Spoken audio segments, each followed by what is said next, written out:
DMTV Info, votre chaîne d'information en temps réel. La politique, la santé, le sport, les faits de société, la musique, les rumeurs et bien plus encore. Vous découvrirez cela dans notre chaîne DMTV Info.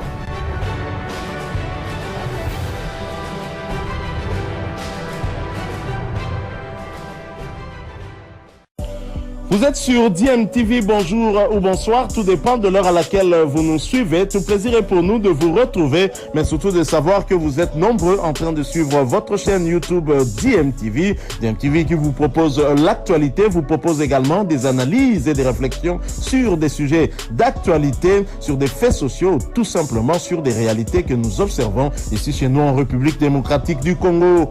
C'est une très bonne nouvelle pour l'équipe nationale U20 de la République démocratique du Congo. À quelques jours de l'entrée en lice de la RDC à la Coupe d'Afrique des Nations U20 justement, qui se déroule en Égypte depuis dimanche 27 avril. Le sélectionneur de l'équipe nationale U20 de la RDC, Guy Bokassa, a finalement signé son contrat avec le gouvernement congolais à travers le ministère de Sport et Loisirs.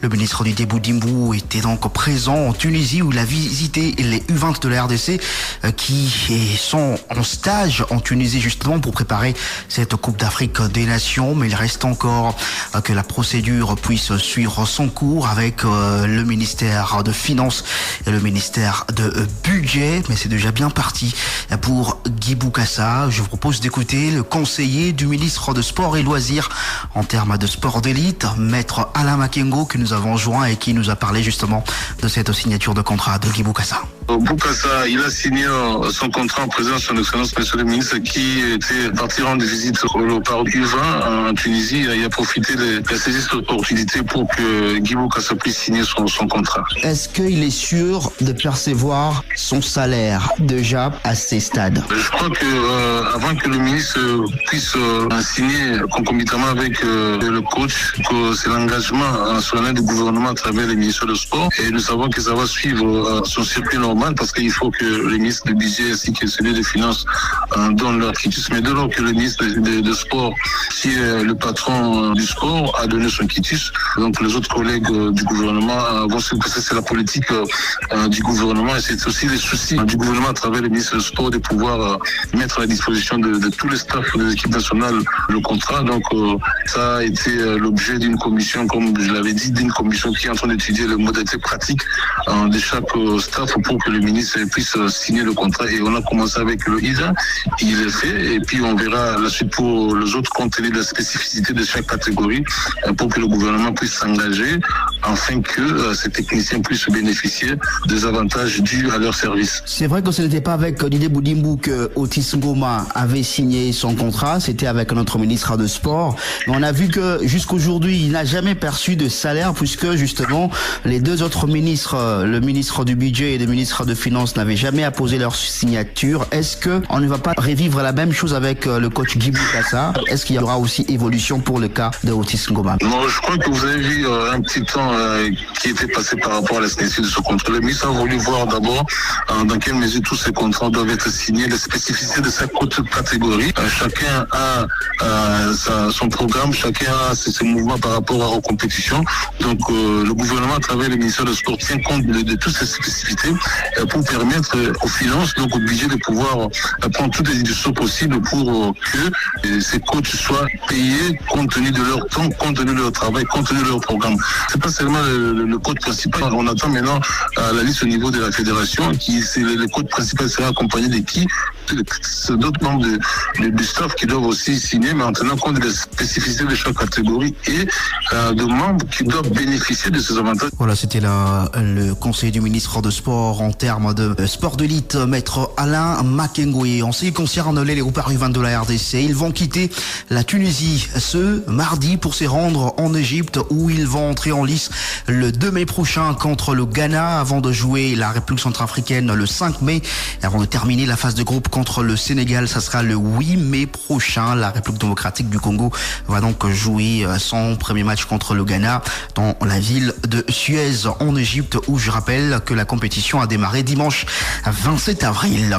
On continue à parler football. Cette fois-ci, on parle de l'Illico Cash Ligue 1 avec la poursuite de la phase de play-off du championnat. Un match est prévu ce mardi à Kinshasa. Ce match va opposer la SV Club à la formation de Sa Majesté Sangabalende. Ça sera le premier match des Anges et le Saint de Mbujimayi qui sont arrivés lundi à Kinshasa pour justement jouer la formation de l'ASV Club. V-Club qui a perdu son premier match par forfait contre la formation de Aigles du Congo. Des conditions difficiles quand même pour préparer cette rencontre face à la formation de Sa Majesté Sangabalende. Oui, puisque mentalement il fallait remobiliser les joueurs après ce forfait écopé face à la formation de Aigles du Congo, a indiqué le coach Bruno Ferry en conférence de presse d'avant-match. On l'écoute. C'est pas facile au vu des circonstances du dernier match. Il a fallu remobiliser tout le monde assez rapidement. De surcroît, ce match-là, il a été décalé. Vous apprenez la veille que vous jouez pas, donc ça remodifie votre programme.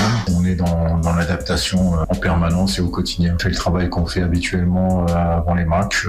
Notre analyse vidéo a fait un très gros travail aussi, donc on a des éléments qui nous ont permis de préparer, on l'espère au mieux, ces matchs. Voilà, c'était là le coach de la formation de l'AS V-Club, Bruno Ferry. Le match V-Club, Sa Majesté Sangabalende se jouera à partir de 16h juste, heure de Kinshasa, au stade Martyr de la Pentecôte. Un match que vous pourrez suivre en direct sur nos antennes ce mardi, donc à partir de 16h. Et en ce qui concerne cette phase de play-off de l'Illico Cash Ligue 1, le prix de billets pour ce qui concerne le pourtour a été revu à la baisse de 5 000 à 4 000 francs congolais pour permettre à un grand nombre de supporters à se rendre dans les différents stades où se jouent ces matchs de play-off de l'Illico Cash Ligue 1. C'est vrai aussi qu'on a déjà commencé à revoir du monde petit à petit dans le stade de Kinshasa, les stades de Martyr notamment. Et justement, il n'y a pas que la baisse de prix et de billets, il y a aussi d'autres cadeaux que les sponsors du championnat Illico Cash prévoient pour les différents supporters qui vont acheter de billets via l'application Illico Cash.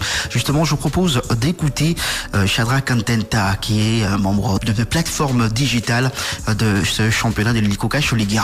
Pour le play-off, on avait réfléchi, on a eu le temps d'analyser un peu le comportement des supporters par rapport au prix de la billetterie, notamment le pourtour. Il y a eu beaucoup de plaintes que le billet coûtait 5 000 francs, que c'était beaucoup pour la moyenne, en tout cas par rapport à notre train de vie. Donc on a essayé de revoir à la baisse. Ça passe de 5 000 à 4 000 francs, mais c'est uniquement achetable par l'application Illico Cash. Parce que ça, il faut préciser que Illico Cash vous donne la possibilité, avec l'application, de scanner un QR code. Et ce QR code-là va vous amener directement dans votre porte-monnaie. Vous n'aurez qu'à acquérir le montant des 4 000 francs et automatiquement on va vous donner votre billet. Alors on s'est dit, au lieu de s'arrêter seulement à ce rabais des prix là, il faudrait aller un peu au-delà de ça, faire en sorte que le play-off de cette année devienne une véritable fête, que tout le monde gagne. Les nouveautés qui sont apportées, c'est qu'une fois que vous avez acheté votre billet à partir de 4 000 francs via l'application Illico Cash, vous êtes automatiquement éligible à la tombola hebdomadaire. Et là, il y a beaucoup de prix à gagner.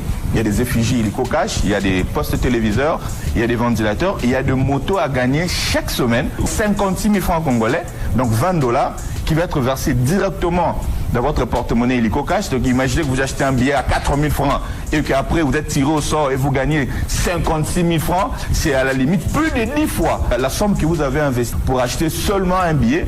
Et à la fin, donc le jour de la finale, le jour où on va remettre le nouveau trophée du championnat Illico Cash Ligue 1, il y a une Suzuki Ciaz qui est également mise à disposition. Donc celui qui aura acheté plus de billets par l'application Illico Cash va gagner la superbe voiture d'une valeur de $20 000.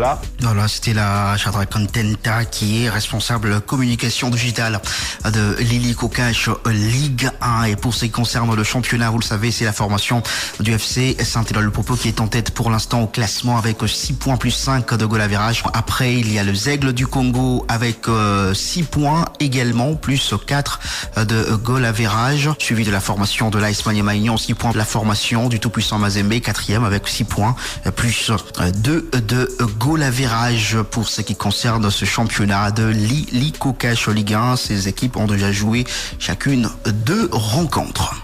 Allez, on va parler volleyball dans ce journal des sports avec la Coupe d'Afrique de club champion version masculine qui se déroule à Misrata en Libye. Et le club congolais d'espoir éliminé en quart de finale a remporté son premier match de classement ce lundi devant la formation de Watt de l'Algérie. 3-7-1. Belle victoire de la formation d'espoir qui va disputer son dernier match ce mardi pour le compte de la 5e position. Un espoir qui va tenter de faire mieux qu'en 2017 où le club de Kinshasa avait terminé 6e dans cette même compétition. Après le volleyball, on va parler basketball dans ce journal des sports avec la Ligue provinciale de Kinshasa qui s'est poursuivie ce lundi avec notamment 2 rencontres jouées. Il y a eu la victoire de la formation de Figuier devant l'AS Police, victoire par forfait 20-0 chez les messieurs. Toujours chez les messieurs, il y a eu cette fois-là la victoire sur le terrain de l'ASP Newgen devant la formation de Jeunesse et Avenir 92-57. À suivre ce mardi au Stadium de Martyrs dès 13h. Il y aura le match entre Don Bosco et Ngaba chez les dames. Chez les messieurs à 14h30, il y aura le match entre Banalingwala et Binza City. Et toujours chez les messieurs à 15h45, la formation des Terreurs sera face à la formation de l'ASB Raphaël. Merci infiniment à vous.